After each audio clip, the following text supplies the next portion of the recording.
The vast emptiness of space had never seemed so full of promise and danger as when the alien ship first appeared in Earth's orbit. It was a Tuesday morning when the massive vessel broke through the cloud cover above New York City. People stopped in the streets, eyes turned upward, breath caught in their throats.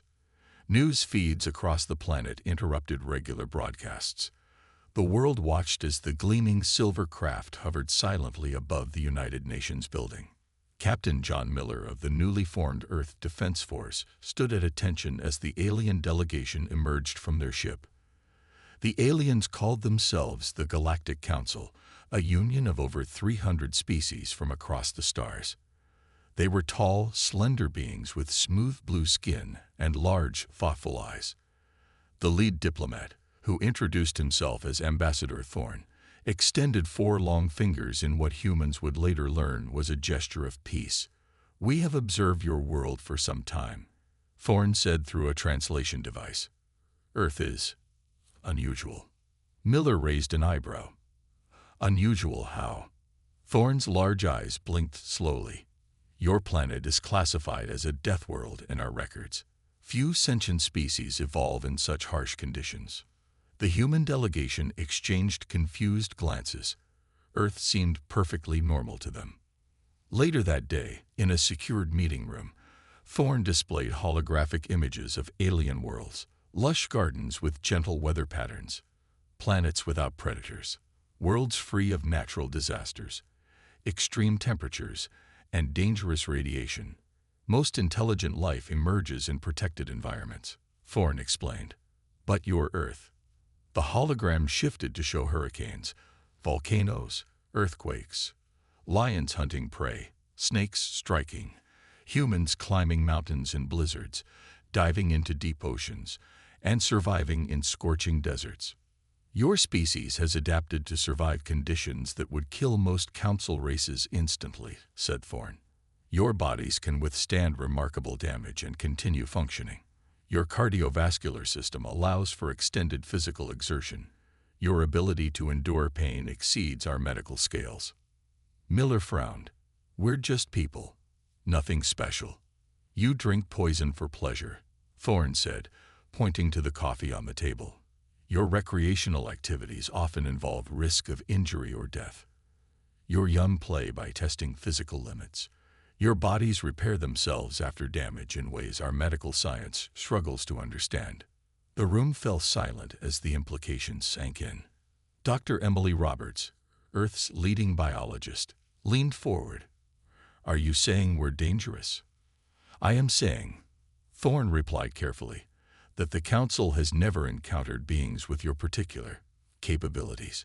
Your history shows remarkable violence, but also incredible compassion. Your art speaks of both destruction and beauty. You are contradictions walking on 2 legs. That night, Miller couldn't sleep. He stood by his apartment window, watching the alien ship glowing softly against the night sky. His phone buzzed with a message from Dr. Roberts. They're afraid of us, she wrote. Not of our weapons or technology, but of what we are naturally. Miller typed back, we've always just been trying to survive. That's what scares them, came her reply. What creatures become when survival is never guaranteed.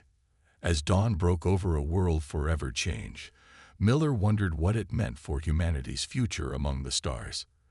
The universe had opened to them, but they were entering it labeled as something they had never considered themselves to be, dangerous by their very nature. The deadliest beings in the universe had been discovered, and they had been here all along. 5 years after first contact, humans had begun to spread among the stars. The Galactic Council had granted Earth provisional membership, allowing human ships to travel established trade routes. Jack Wilson stood on the observation deck of the Council station Harmony Point, watching alien vessels come and go. At 32, he was one of the first humans selected for the interspecies exchange program. The Council had been hesitant to place humans in positions of authority, but Jack's calm demeanor and diplomatic skills had earned him an officer position on a mixed-species patrol ship. Officer Wilson, your transport leaves in 30 minutes, announced the station's eye. Jack nodded and picked up his bag. He felt the weight of responsibility on his shoulders. Every human in space knew they represented all of Earth now. The patrol ship Guardian was larger than anything humans had built. Its captain, a tall insect-like being named Krill, greeted Jack with a formal antenna wave. "Welcome aboard, Human Wilson. Your quarters are in Section 4. We depart for the border regions shortly." The crew watched Jack carefully as he moved through the ship, some with curiosity, others with clear unease. By now, most species had heard stories about humans, creatures from a death world who could survive injuries that would kill most beings. During his first week aboard, Jack tried to blend in. He learned the ship's systems quickly, ate in the common area despite the strange looks, and followed all protocols exactly. Then came the accident. The Guardian was mapping an asteroid field when a small rock punctured the hull of engineering. Warning alarms blared as atmosphere began to leak. 3 crew members were trapped in the damaged section. "Pressure dropping. We cannot reach them in time," reported the ship's engineer, a small green being with 6 arms. Without hesitation, Jack grabbed an emergency patch kit and ran toward the damaged area. The ship's safety system tried to lock him out, but he override it with his officer code. "Wilson, stop. Atmosphere levels too low for survival." Captain Krill's voice came through the comm. Jack ignored the warning. He entered the damaged section, feeling the thin air burn in his lungs. His vision began to spot, but humans could function for minutes without proper oxygen, something the other crew members couldn't do. He found the 3 trapped engineers huddled in a corner, already unconscious from lack of air. Working quickly, Jack applied the emergency patch to the hull breach. Air hissed back into the room as the ship's systems detected the repair. When the rescue team finally entered, they found Jack sitting against the wall, breathing heavily but conscious, with 3 alien crew members safely gathered around him. News of the incident spread quickly. Jack had survived conditions that would have killed most council species. The ship's doctor examined him with a mixture of horror and fascination. "Your lung tissue shows damage, but it's already repairing itself," the doctor told him. "You willingly entered a lethal environment." Jack shrugged. People needed help. Captain Krill called Jack to his quarters later that day. The insect's compound eyes studied the human carefully. "The crew is talking about what you did," Krill said. "Some are impressed. Others are concerned. They wonder what other conditions humans can survive, what other abilities you might have that we don't know about." Krill's antennae twitched. "They wonder if your kind was designed as weapons." Jack laughed, then stopped when he realized Krill was serious. "We're not weapons," Jack said. "We're just adapted to a tough world." Krill's mandibles clicked softly. "Perhaps, but I have studied your Earth history. You fight wars unlike any species we know. You continue fighting when injured. You recover from wounds that would end most beings. And you do it all with remarkable creativity." As Jack left the captain's quarters, he noticed the crew looking at him differently now. Not with fear exactly, but with a new awareness. To them, Jack Wilson wasn't just another officer anymore. He was human, and that meant something more dangerous and wonderful than anyone had yet realized. The emergency alarm jolted Commander Sam Hayes awake. He was on his feet before his mind fully registered what was happening. "All officers to the bridge," came the captain's voice over the intercom. "This is not a drill." Sam rushed through the corridors of the Earth vessel Defender, the newest human ship assigned to the Galactic Council's peacekeeping fleet. As the ship's tactical officer, he knew that midnight alarms meant trouble. Captain Anna Morgan stood at the command center, her face grim as she looked at the main screen. It showed a distant star system glowing red with alert markers. "The Ellerin colonies are under attack," she announced as Sam took his station. "Unknown vessels. The Council has ordered all nearby ships to respond." The Elorans were peaceful plant-like beings who had helped humans understand the complex politics of the Galactic Council. They had no significant defenses on their outer colonies. "Time to arrival," Sam asked, calling up tactical displays. 3 hours at maximum speed, replied the navigation officer. 2 other council ships are responding, and 1 more human vessel, the Dauntless. Captain Morgan nodded. Let's hope we're not too late. When they arrived at the Ellerin system, destruction greeted them. 3 colony habitats floated in ruins. The attacking ships were still present, massive black vessels with sharp angles that absorbed light rather than reflected it. Crawl warships, said the communications officer, voice tight with tension. The council warned us about them. The Crawl were notorious raiders from the Outer Rim, a species evolved from pack predators. Unlike humans, who had overcome their violent instincts through civilization, the Crawl had built their entire culture around hunting and conquest. Council protocol says we should maintain distance and call for reinforcements, Captain Morgan said, studying the tactical display. The Crawl outgun us 3-1. Sam watched as the council vessels, large, elegant ships with advanced shields, took up defensive positions, following standard procedure. But something caught his eye on the scanners. Captain, I'm detecting life signs on the damaged colony nearest the Crawl fleet, he said. Ellerin survivors. The bridge fell silent. Council protocol was clear. Wait for reinforcements when outnumbered. How many survivors? Morgan asked. At least 30, but their life support is failing. Captain Morgan's jaw tightened. Those people have maybe an hour. Reinforcements won't arrive for 3. She turned to the communications officer. Contact the Dauntless. Tell them we're going in. The council ships transmitted urgent warnings as the 2 human vessels broke formation and accelerated toward the damaged colony. The Crawl ships immediately moved to intercept. They've locked weapons on us, Sam reported. Evasive maneuvers, ordered Morgan. Deploy countermeasures. What followed stunned the watching council ships. Instead of retreating when the first Crawl shots hit their shields, the human vessels split up and attacked from different angles. They moved in unpredictable patterns that the Crawl targeting systems struggled to track. The Defender took a direct hit that knocked out its main weapons array. Standard procedure would be to retreat. Launch the rescue shuttles. Morgan commanded instead. We'll draw their fire while the Dauntless covers the extraction. Sam led the boarding team onto the damaged colony. The atmosphere was thin, gravity failing. Where council species would require full environmental suits, the humans wore only lightweight masks. They moved quickly through the wreckage, finding Ellerin survivors huddled in a sealed emergency chamber. You came, whispered the Ellerin leader, their leaf-like appendages trembling. The council said no one would risk confronting the Crawl directly. Sam helped the weak Ellorins toward the shuttles. We don't leave people behind. When the human ships finally retreated with all survivors aboard, 2 Crawl vessels lay disabled. The council ships had recorded everything. That night, the council's security committee met in emergency session.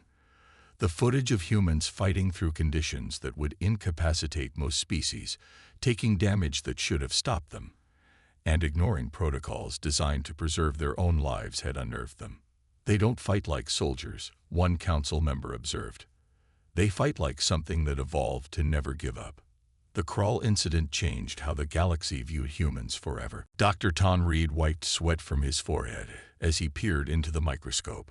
The laboratory on Galactic Science Station 7 was kept at what aliens considered comfortable temperature, which meant it was freezing cold for humans. Still, Tom was sweating from excitement, not heat. Computer record findings, he said, his voice barely above a whisper. Human blood sample shows complete cellular regeneration after exposure to Tarjan radiation. Next to him, his alien colleague Dr. Miri watched with large, unblinking eyes. Miri belonged to the Ventari species, tall, thin beings with gray skin who excelled in medical science. Impossible, Miri said, her translator converting the chirping sounds she made. Tarjan radiation destroys cellular bonds in all known species. Not human cells, Tom replied, stepping back so Miri could look through the microscope. Our cells don't just resist the damage. They adapt to it. The discovery had been accidental. A human mining crew had been exposed to radiation during an incident on a distant moon. By Council medical standards, they should have died within hours. Instead, they had shown minor radiation sickness before making a full recovery. The implications are concerning, Mary said, her slender fingers adjusting the microscope settings. Concerning. This could revolutionize medicine across the galaxy, Tom argued. Mary stepped away from the microscope, her large eyes studying Tom as if seeing him for the first time. You truly don't understand how unusual this is, do you? Before Tom could answer, the laboratory door slid open. Director Pax, the head of the science station, entered with 2 Council security officers. The director was a bulky, 4-armed being with metallic skin, one of the oldest species in the Council. Dr. Reed, we need to discuss your research, Pax said, voice rumbling through the translation device. Tom felt a chill that had nothing to do with the room temperature. Is there a problem, Director? The Council Security Division has classified your findings, Pax replied. All human biological research is now under special oversight. What? Why? Tom asked, anger rising. This could help save lives. Director Pax gestured to the security officers, who moved to the computer terminals and began downloading Tom's research data. Dr. Reed, please understand, Pax said more quietly. What you see as medical advancement, others see as confirmation of their fears. Fears of what? Mary stepped forward. Fears of what humans truly are. The next day, Tom was summoned to a secure conference room. Inside, he found not just Director Pax, but High Counselor Vrel himself, one of the 12 beings who governed the entire Galactic Council. Dr. Reed, the High Counselor said, his ancient, ridge-covered face unreadable. Your discovery has accelerated certain discussions about humanity's place in the galaxy. Tom sat down, feeling like he had stumbled into something much bigger than medical research. I don't understand. Let me show you something, Vril said, activating a holographic display. It showed a map of the galaxy with different worlds highlighted. These are birthplaces of all major species in the Council. Notice the pattern. Tom studied the map. All highlighted worlds clustered in similar regions, areas with stable stars, minimal radiation, and moderate gravity. Now, here is Earth, Vrel said, highlighting a blue dot in what the map labeled as Extreme Development Zone. No intelligent species has ever evolved in such conditions before. What does this have to do with my research? Tom asked.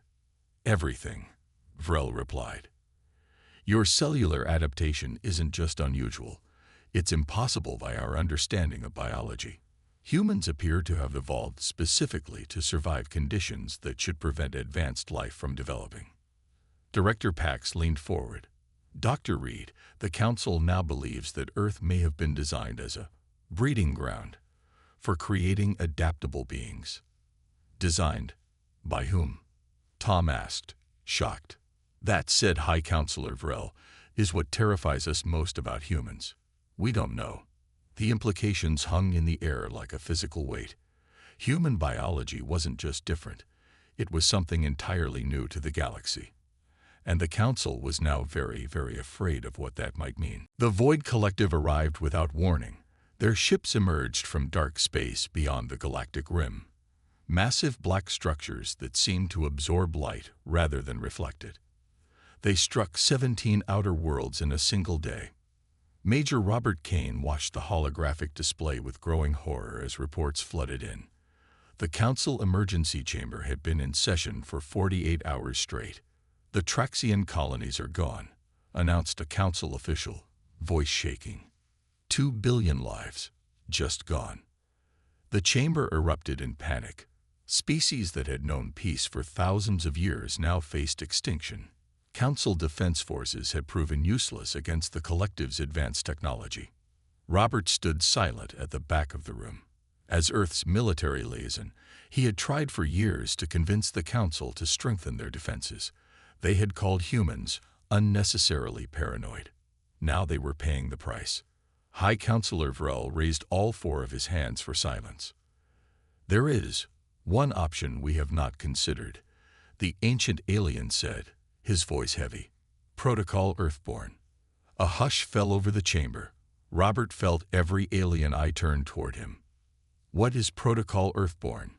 He asked, though something in his gut already knew.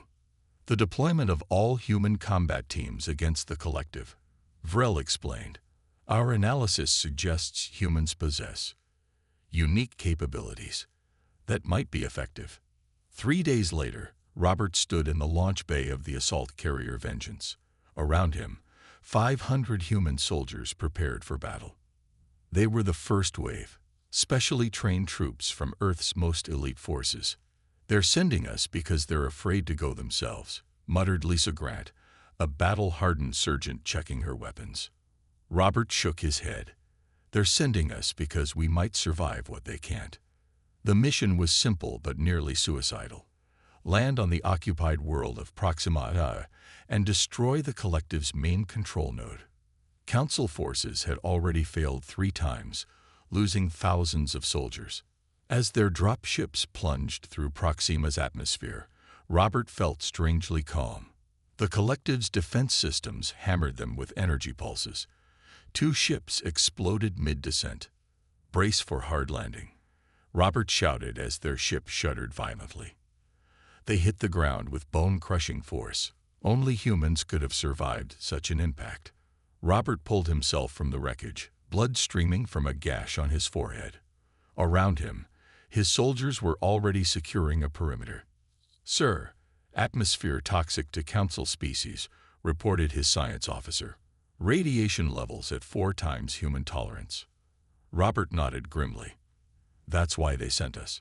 Move out. What followed was unlike any battle in galactic history. Human soldiers advanced through conditions that would kill most aliens instantly. The collective had never encountered beings who could function in such environments, and had built no defenses against them. When collective troops, biomechanical horrors that moved with unnatural speed, engaged them directly, the humans fought with a ferocity that shocked even their enemies. Wounded soldiers continued fighting. Others sacrificed themselves to protect their comrades. Robert led a final push toward the control node, his team reduced to just 20 soldiers. The structure loomed ahead, a pulsing black tower surrounded by defensive barriers. We can't breach those walls, Lisa said, wiping alien fluid from her combat suit. Robert looked at his remaining team, all injured, all exhausted, all still ready to fight. We don't need to breach them, he said. We just need to disrupt the power core. They planted their remaining explosives at key structural points. Collective forces converged on their position from all sides. Fall back to minimum safe distance, Robert ordered. No one moved. The detonators are damaged, Lisa explained. Someone has to trigger them manually. Robert looked at his soldiers, then at the approaching enemy. Without a word, he took the detonator. Get them out of here, he told Lisa. As the surviving humans retreated, Robert turned toward the control node. The mission would succeed. The cost was acceptable. When the explosion lit up Proxima's sky, the Council observers watching from orbit finally understood what they had unleashed upon the galaxy. Humans weren't just soldiers. They were forces of nature. The Grand Council chamber was silent as Admiral Bill Foster entered. 300 alien representatives from across the galaxy watched him walk to the center of the vast circular room. After 2 years of war against the Void Collective, the decorated human commander had become a legend, respected, feared, and misunderstood. The human stands before the emergency session, announced High Counselor Vrel, his ancient voice echoing through the chamber. Bill stood straight, his uniform bearing the scars of countless battles.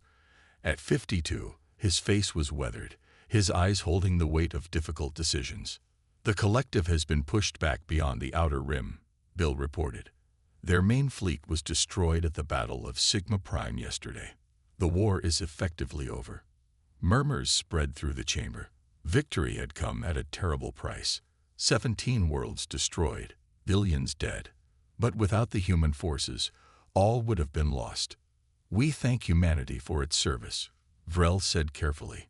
However, this emergency session was called to address concerns about Earth's growing military influence. Bill's expression didn't change, but he felt a familiar tension in his shoulders. He had expected this. The Council has unsealed ancient records, continued Vrel, activating a holographic display. They show a disturbing pattern. The display showed data about species classified as Deathworld evolved, beings that had emerged from planets with extreme conditions like Earth. Throughout galactic history, 5 such species had been discovered. All had followed an alarming path. First came their usefulness as warriors and explorers. Then came rapid expansion. Then came conflict with the galactic community. Then came war. Then came extinction, either of themselves or those around them. Humans are the 6th Deathworld species we have encountered, Vrel explained. The pattern appears to be repeating. Bill studied the data, his mind racing. The implications were clear. The Council feared humanity would follow the same destructive path. What are you suggesting? Bill asked, though he already knew. A Council member from the Science Division stood. Containment protocols, restriction of human expansion, limitations on military development. Another Council member joined in. Genetic modification programs to reduce aggressive tendencies. The chamber grew loud with suggestions, each more restrictive than the last. Bill waited until they finished, then raised his hand for silence. "May I show you something?" he asked. Bill activated his own data device, connecting to the chamber's holographic systems. A new display appeared, historical footage from Earth's archives. "This is from our history," Bill explained, "from a time when humans fought only each other." The display showed scenes of terrible warfare, then devastating weapons, then finally, peace conferences and United Nations. What you're suggesting, containment, control, modification, ignores something fundamental about humans, Bill said. We have already recognized this pattern in ourselves. The chamber fell silent as Bill walked around the display, highlighting key moments in human history. Thousands of years ago, we nearly destroyed ourselves multiple times. We developed weapons that could have ended all life on our planet, but each time we pulled back from the edge. Bill's voice grew stronger. We didn't need alien intervention to recognize our potential for destruction. We saw it ourselves and built systems to contain it. He pressed a button, showing the documents establishing Earth's unified government after first contact. Our military protocols require psychological evaluation of all soldiers. Our expansion treaties include environmental protection clauses. Our diplomatic corps prioritizes peaceful resolution above all else. Bill looked directly at High Counselor Vrel. Yes, humans are dangerous. We evolved on a world that tried to kill us every day. But that same evolution gave us something else, the capacity to recognize our own destructive potential and choose a different path. The Council members looked at each other uncertainly. This was not the response they had expected. What are you proposing? Vrel asked. A partnership, Bill replied. Not containment, not control, but cooperation. Use humanity's strengths under a framework we build together. Let us be the guardians, not the destroyers. As Bill finished speaking, the chamber remained silent. The deadliest beings in the universe had just offered something unexpected, wisdom that came from facing their own darkness. 50 years after the Void Collective War, the galaxy had changed. The Galactic Council headquarters orbited a small moon in neutral space, its crystal spires gleaming in the light of twin suns. Inside the main operations center, Director Mike Davis looked out at the stars, remembering a time when humanity's place among them had been uncertain. Today was Unification Day, marking the anniversary of the Guardian Protocol, the agreement that had transformed humans from feared warriors into respected protectors. Director, the ceremony begins in 20 minutes, said his assistant, a young human woman named Haler. Mike nodded, straightening his formal uniform. At 68, his hair had gone completely white, but his back remained straight, his eyes clear and focused. "Are the representatives here?" he asked. "All 12 sectors have sent delegations," Taylor confirmed. "Even the Crawl have sent an observer." Mike smiled at that. The once feared raiders now participated in galactic politics, a change few would have predicted. The ceremony took place in the Grand Assembly Hall. Thousands of beings from hundreds of worlds gathered to witness the annual renewal of the Guardian Protocol. Mike took his position on the central platform beside representatives from the 12 founding species of the Council. High Counselor Zin, who had replaced Vrel after his retirement, approached the speaking platform. Unlike his predecessor, Zin had grown up in a galaxy where humans were allies, not threats. "We gather to honor the Guardians who stand watch over our worlds," Zin began, his voice carrying through the vast hall. 50 years ago, we faced extinction. Today, we enjoy the longest period of peace in recorded galactic history. Mike listened as Zin recounted the familiar story, how the Void Collective had nearly destroyed civilization, how humans had turned the tide, and how the Guardian Protocol had changed everything. On screens around the hall, images appeared showing the work of human guardians across the galaxy. A team of humans rescuing colonists from a world with a deteriorating atmosphere. Human scientists working in radiation zones to repair damaged ecosystems. Human peacekeepers standing between warring factions on a disputed border world. Human explorers charting dangerous regions of space where other species couldn't survive. The same qualities that make humans uniquely dangerous also make them uniquely suited to protect, Zin continued. Their adaptability, their resilience, their determination, qualities forged on the crucible world called Earth. Mike remembered the fears that had once surrounded humanity. The Council had worried that humans would conquer the galaxy. Instead, humans had chosen to defend it. The ceremony concluded with the traditional recognition of fallen guardians. This year, 27 humans had given their lives protecting others. Their names were added to the memorial wall, joining thousands of others. Afterward, at the reception, Mike found himself speaking with an elderly Elleran diplomat. "I remember when your kind first saved my people," the Elleran said, plant-like appendages rustling softly. "We could not understand why you would risk yourselves for strangers." Mike smiled. "It's part of who we are." "Your people are still feared, you know," the Elleran observed. "The difference is that now, that fear protects the innocent rather than threatening them." Later that night, Mike stood on the observation deck alone, watching Earth rise over the lunar horizon, small and blue and deceptively peaceful from this distance. From that unlikely world had come beings who could endure pain that would kill others, who could survive in environments that would be lethal to most species, who possessed a capacity for violence that had terrified the galaxy.